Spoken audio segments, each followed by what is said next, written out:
यह कहानी गौतम बुद्ध और एक असंतुष्ट व्यक्ति की है जो अपनी गरीबी और कठिनाइयों से परेशान था। बुद्ध ने अपनी करुणा और ज्ञान से उसे संतोष का महत्व समझाया और उसके जीवन में सुख और शांति लाने में मदद की। यह कहानी हमें सिखाती है कि संतोष और आंतरिक शांति से ही सच्चा सुख प्राप्त होता है। एक गांव में एक व्यक्ति रहता था जो हमेशा अपनी गरीबी और कठिनाइयों को लेकर दुखी रहता था। वह दूसरों की संपत्ति और समृद्धि देखकर ईर्ष्या करता था और अपने जीवन से असंतुष्ट था। वह सोचता था कि अधिक धन और सामग्री प्राप्त करके ही वह खुश रह सकता है। एक दिन गौतम बुद्ध अपने शिष्यों के साथ उस गांव में पहुंचे। जब असंतुष्ट व्यक्ति ने बुद्ध के आगमन की खबर सुनी तो उसने उनके पास जाकर अपनी समस्याओं का समाधान पूछने का निर्णय लिया।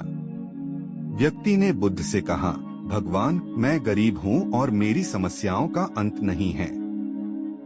कृपया मुझे बताएं कि मैं कैसे सुखी हो सकता हूँ। बुद्ध ने उसे शांतिपूर्वक सुना और फिर कहा, सच्चा सुख और शांति बाहरी धन और संपत्ति में नहीं, बल्कि संतोष और आंतरिक शांति में है। यदि तुम अपनी जरूरतों को कम कर दो और जो कुछ भी तुम्हारे पास है उसमें संतोष प्राप्त करो तो तुम सच्चे सुख का अनुभव कर सकते हो। बुद्ध की बातें सुनकर व्यक्ति के मन में बदलाव आया।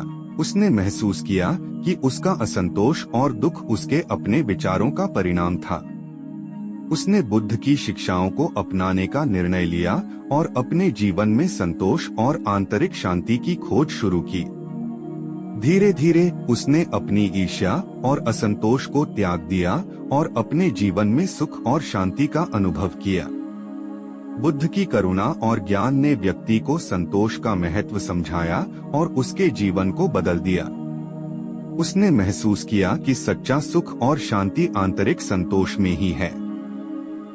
यह कहानी हमें सिखाती है कि सच्चा सुख और शांति बाहरी धन और संपत्ति में नहीं, बल्कि संतोष और आंतरिक शांति में है।